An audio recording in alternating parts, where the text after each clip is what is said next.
you do except buttons.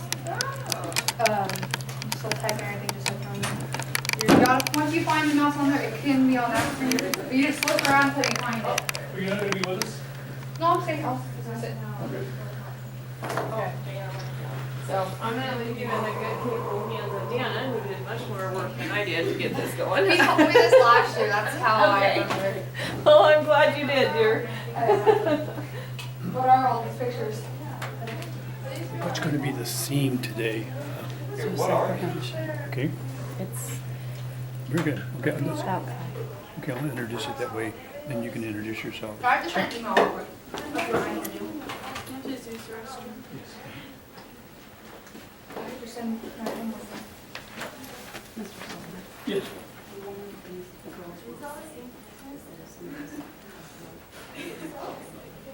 Wow. That's how you went.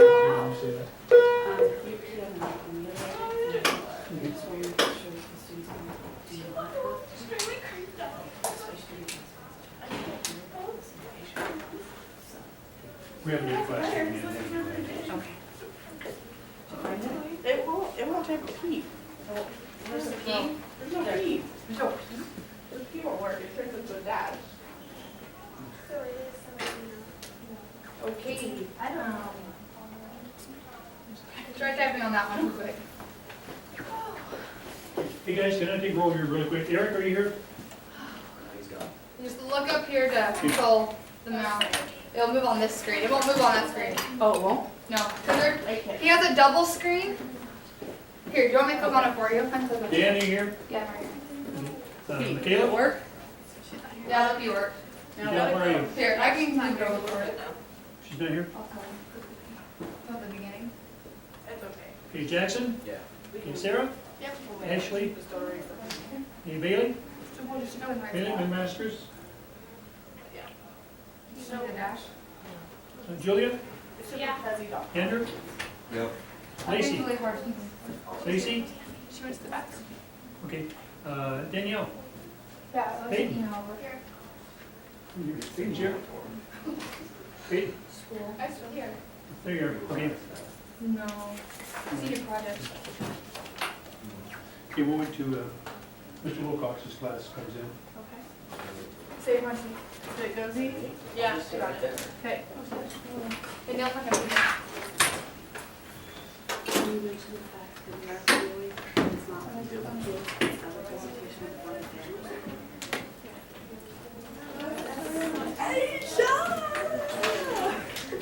Golden.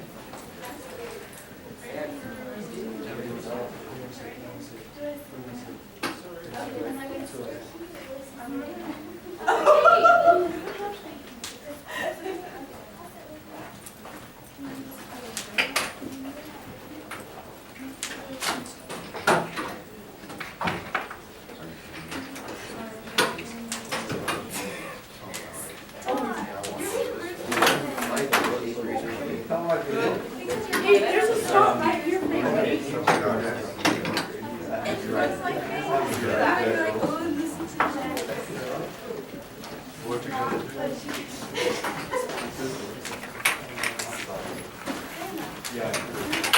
Please hurry.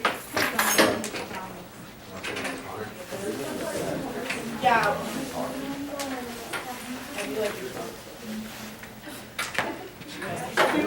Look at them. Okay, stop, nothing, Jesus.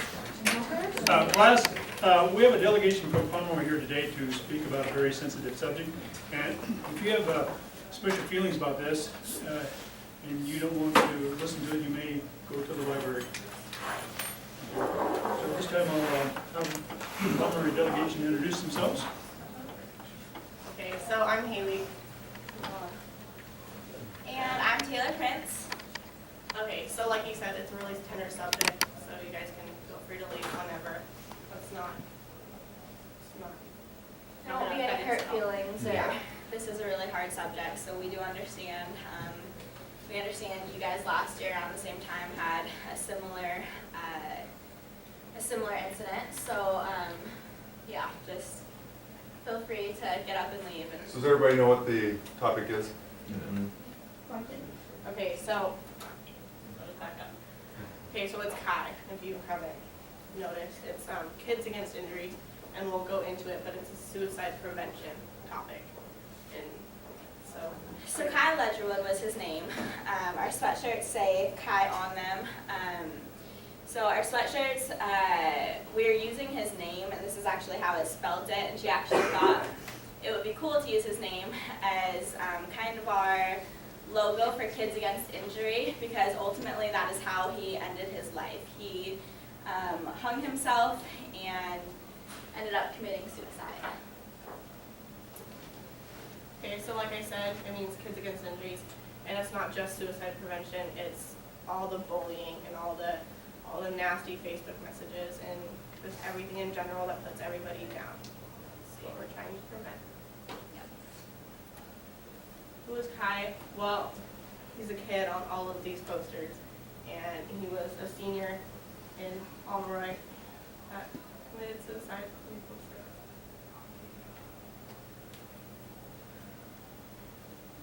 Who are we? I'm Haley. I was his girlfriend of about 2 years. And I'm Taylor, and so we actually have two very different sides of the story. She'll be telling you a much more intimate side, a much more, she had a much closer side, I guess you would say. I was just, a better friend. I had a couple classes with him, hung out, with him several times, and so we have two very different perspectives on what we noticed, and it's very hard for both of us, but. Okay, so like I said, April 6th, he committed suicide, and there was a phone call that night, and it was just a big joke, like it was just a prank, and what it was some random guy, it was from Lewiston, and we have no idea who it is, but saying that I cheated on him. And Kai was very emotional in the first place, so when that phone call came across, he just freaked out, and he was drinking and on his antidepressants. It took everything from being bad already to just being 10 times worse, and so. Yeah, and it was an absolute lie. She had not cheated on him anyway, and so it just goes to show, though, this is one of our, main points. It's not funny. Any of this stuff, we think like, oh, well, there's really no drama going around right now. Why don't we start some? It's like school's getting a little boring right now. Like, hey man, do you wanna make a phone call right now? Kind of prank call, like. Life's a little slow right now, so why don't we stir the pot a little bit? Well, you don't know everybody's stories. You don't know how easily affected people are. And in this particular case, Kai was an incredibly emotional kid. And the person that called him obviously didn't know this. And to add to that, drinking, I'm sure you guys have all experienced it, adds to your emotions, and you're not always thinking in the right state of mind. So he was also on antidepressants, so his mind was just not in the right state, and he ended up hanging himself on April 6th. Okay, so like I said, I was his girlfriend. In our relationship, it wasn't normal. We grew up together, but we weren't always close. Like Taylor and I, we've always kind of been in each other's lives, and Kai and I, we weren't like that. We were like, he goes to school with me, that's about it. But after a week, so first it was a truth is, and then we just started talking, and he invited me over to watch movies and whatnot. And it was so quick that his mom didn't know my name. She had no idea who I was. It was very immediate, I guess. Our anniversary, that was kind of our turning point, and you guys read it. It was right there. It was my sign. That's what that is. So our anniversary, that was my turning point in our relationship. I found out he cheated on me, and so that just kind of puts a damper in any relationship. But he also because I was mad at him, he started drinking and doing pot again. And Kai, he had a history in it, so you're gonna get back into it. That's not okay with me. I'm not a partier, so we started having problems. Health and development, that was more my side of the story. That was one of the classes, that was probably my favorite memories with him. We took that class, and every day, like if you knew Kai, he'd care less what you thought of him, what teachers thought of him. And I say that, and people are like, oh, well, that's not good. Like, he must have been a mean kid. And he wasn't at all. I mean, teachers loved him, parents loved him, kids loved him. He was the nicest and had the biggest heart, but he was so funny. And even if he was in the worst mood, he would bring the biggest smile to your face. Like I said, he started smoking pot, and I'm not a partier, and he had already been hospitalized because he was so addicted to drugs. So I ultimately told him, like, you're gonna quit, and you're gonna get back to being normal you, or we're just not gonna work. So I did dump him, but it wasn't one of those like, no, we're done, I'm never talking to you again kind of things. We still talked every day. We hung out after school, and it was a relationship without the title, is what it was. So because of this, he forced us to go through some things that we never would have had to go through. Like, we never would be here if this didn't happen. We wouldn't have forced this, and even our principal struggles with it. We couldn't present to our own school because our principal has such a hard time just hearing his name. And he took away our ability to say goodbye, meaning, so my last time seeing him, he gave me a movie, and he tried to give me a hug, and I wouldn't take it because he was high, and I can never take that back. You guys, this is ridiculous. We are seniors in high school. You guys are seniors in high school. We're sitting in on suicide prevention right now. You guys, more than any school we prevent to, this hits closest to home for you guys and us the most. Because you guys understand why we're presenting this to you right now.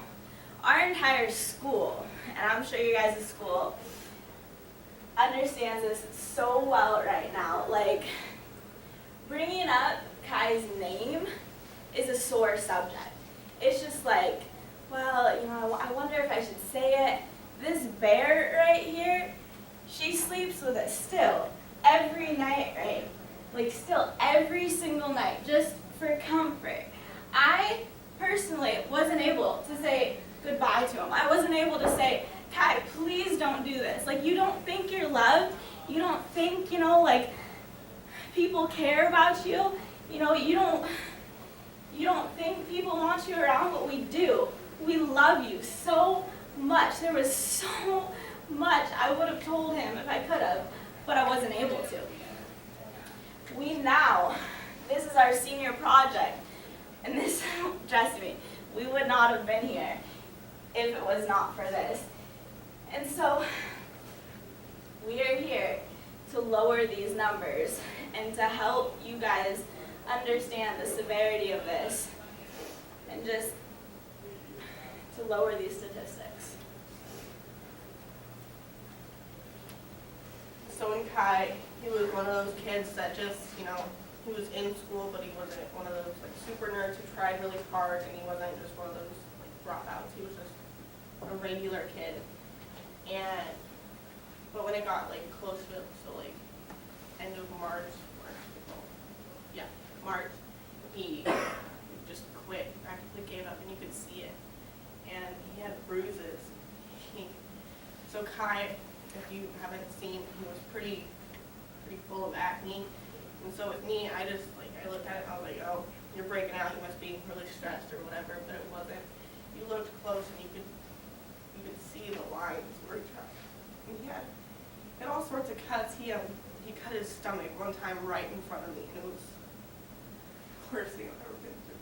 And he peanuts on his thighs and even on his feet. And that's not normal. Like, you see a cutter and they cut their wrist, and it's like, yeah, you know, it's okay. He was trying to hide it. He didn't want people to know that this was his real intentions.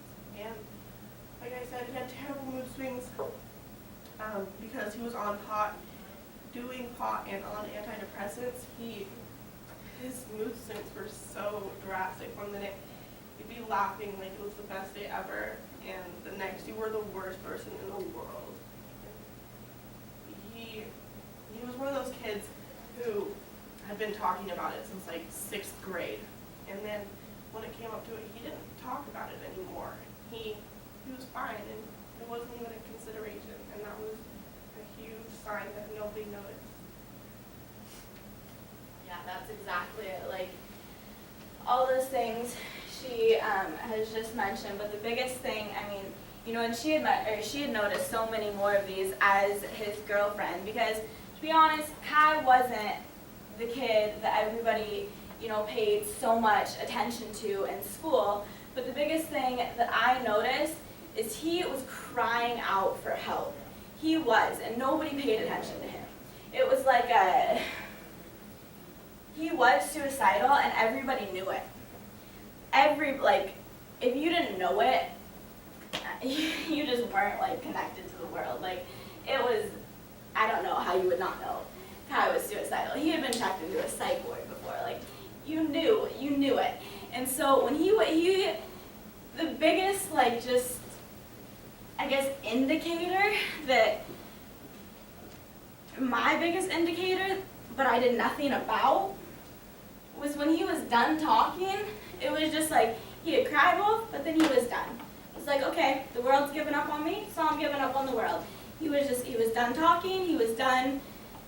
He didn't care. He was so frustrated with life, and he was depressed. He couldn't take it anymore. He felt like he was carrying the weight of the world on his shoulders, and he needed out. Okay, so there was a rumor going around school that he was gay, and who wants that going around? Like, that'll make anybody upset. And he was bullied because he was a misfit in his family. Okay, so I saved these two. This one, it shows his family, and it's all a bunch of cattle. He was a basic Pomeroy kid. He was part of that, like, big, huge ranch society. He was a farmer, but he wasn't. He was a weird kid. He was obsessed with mustaches and dubstep and anything weird and video games. He wasn't who he was supposed to be. And so because of that, he wasn't understood.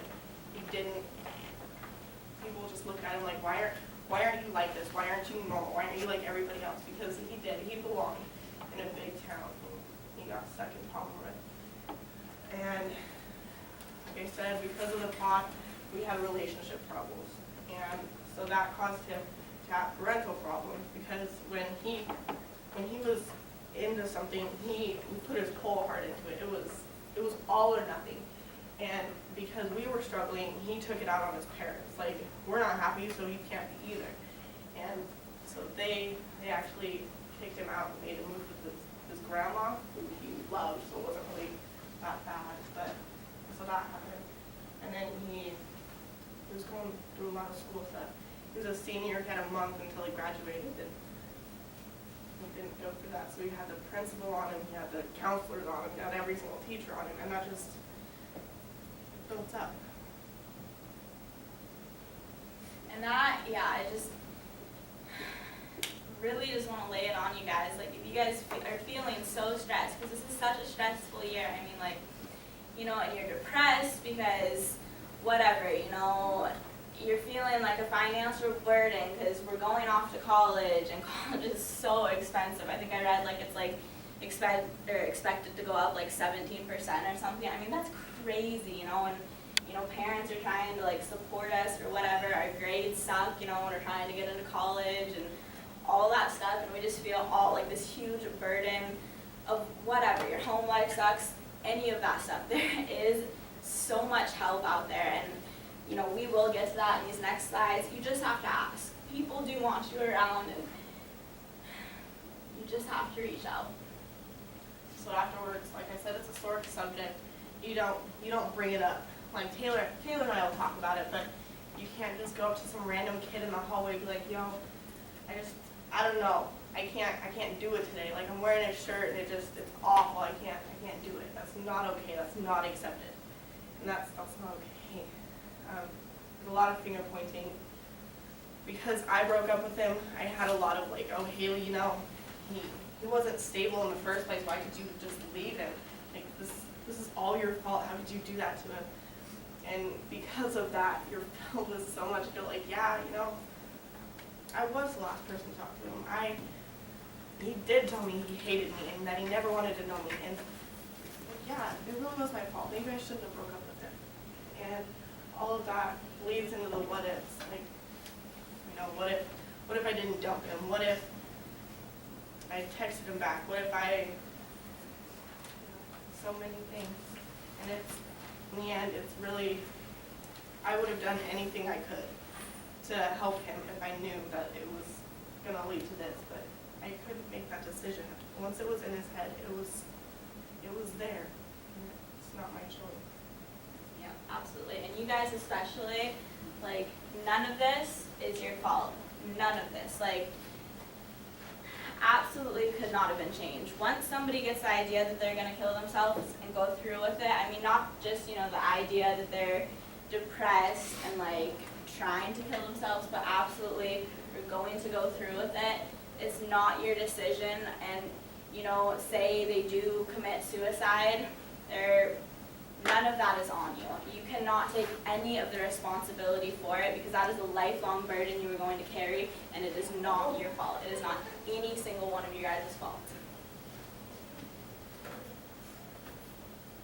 Okay, over time, you're gonna go through a lot of stuff, and you can't say like, no, this day you're gonna go through this. Like we all experience different things, and that's okay.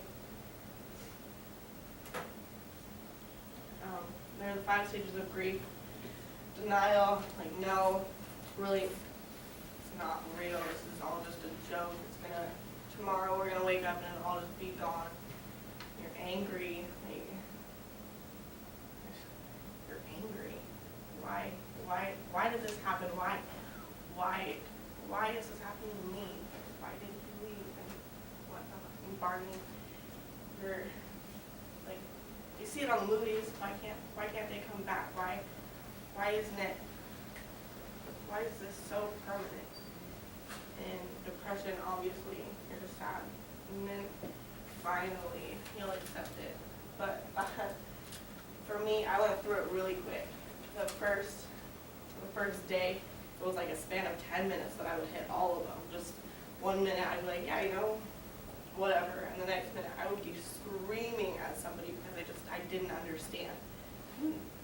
But then it slows down.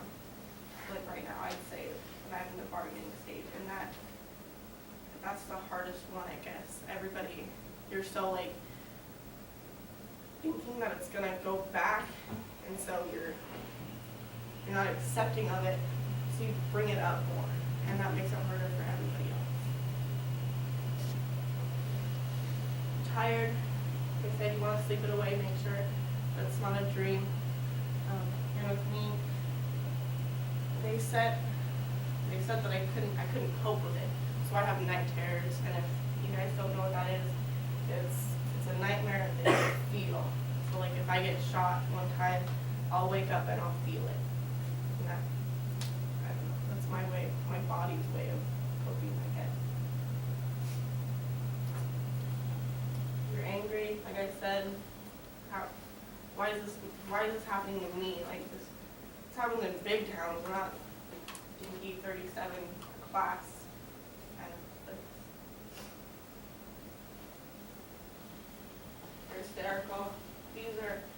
Those are just some of the emotions that I personally experienced, and you go through them so fast. You don't know what's going on. You freak out. Like, why is this happening? I don't know, I've never felt like this before, and you freak out. So think about it, you know, I'm not gonna lie, like I've thought about it, and my thought was like, okay, so Kai thought about it, yeah, but he never expected it, and with me, like, I never thought it would come true, so I didn't tell him as much as I should have, how much I loved him, and at the end, he thought I hated him, I wouldn't even give him a hug, and you're never ready for an incident like this, but you're always able to prevent it. You're always able to take that one kid and just make him laugh for just a second. So that is our goal today. We just really, really, really want to prevent, just even if it's one kid, from stopping and thinking about doing this. This made a huge impact, I'm sure, on Asotin.